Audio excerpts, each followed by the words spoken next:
जमशेदपुर में ट्रैफिक से जुड़ी समस्याएं बढ़ती ही जा रही हैं। इस पर आसू पार्टी ने गंभीर चिंता जताते हुए सोमवार को डीसी से मुलाकात की और एक ज्ञापन सौंपा। पार्टी जिला अध्यक्ष के नेतृत्व में एक प्रतिनिधिमंडल ने डीसी को शहर में हेलमेट चेकिंग के नाम पर हो रही अवैध वसूली और बड़े वाहनों की पार्किंग से उत्पन्न जाम की समस्या से अवगत कराया।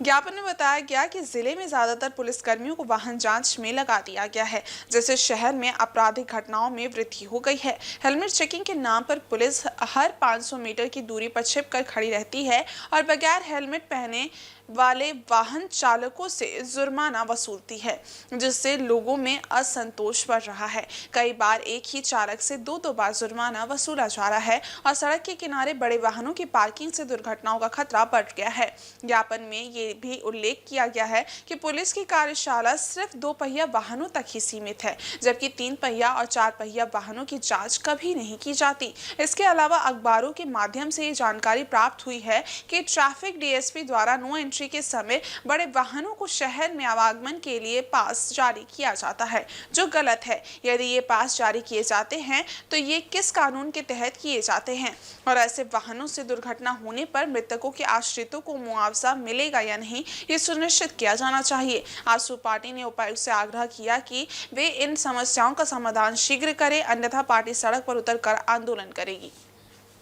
प्रशासन की मनमानी नहीं चलेगी, नहीं चलेगी, नहीं चलेगी। जो जुल्म का टक्कर में संघर्ष हमारा नारा है, जो जुल्म का टक्कर में संघर्ष हमारा नारा है। ही नहीं, पूरे राज्य में हेलमेट जांच, सीट बेल्ट जांच और गाड़ी की कागजात की जांच के नाम पे जो पुलिस द्वारा भया दोहन हो रहा है, उसके खिलाफ हम लोग आज उपायुक्त महोदय को एक मांग पत्र दिए और मांग किए हैं कि देखिए पूरा का पूरा पुलिस सिर्फ हेलमेट चेकिंग में लगा हुआ है, जिसका परिणाम है कि जिले में अपराध चरम पे है। हत्याएं हो रही है, चेन स्नैचिंग हो रहा है, डकैती हो रहा है, लूटपाट हो रहा है।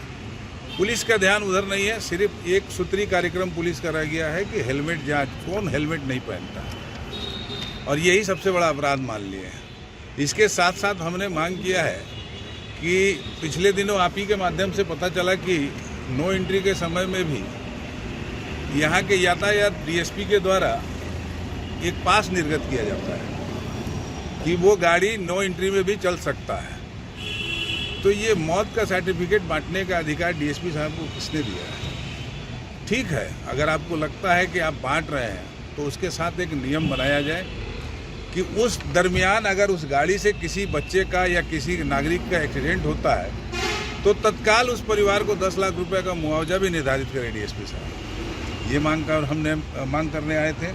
साथ ही साथ पिछले दिनों हमने देखा, वो भी आप ही के माध्यम से पता चला कि एक गाड़ी का 2 चालान पुलिस काट देती है और प्रभारी और एसआई में आपस में झगड़ा हो जाता है। तो ये आप समझ सकते हैं कि किस तरह भया दोहन हो रहा है इस जिला में। पैसे के लिए अधिकारी को नहीं पहचान रहे हैं, अधिकारी लड़ जा रहे हैं। तो ये सारी चीज़ों को बंद किया जाए। और ट्रैफिक व्यवस्था का हम विरोध नहीं करते हैं, लेकिन आप देख लीजिए पिछले दिनों संजीव सरदार ने विधानसभा में आवाज़ उठाया था तो परसोटी थाना के पास से जांच हटा दिया गया और जांच टीम आई थी रांची से। उन्होंने देखा कि 1 किलोमीटर के दायरे में 2 ठो था तो एक को हटाया है। आज जाकर देखिए 500 मीटर में 4 ठो चेकिंग पॉइंट लगा दिया इन्होंने।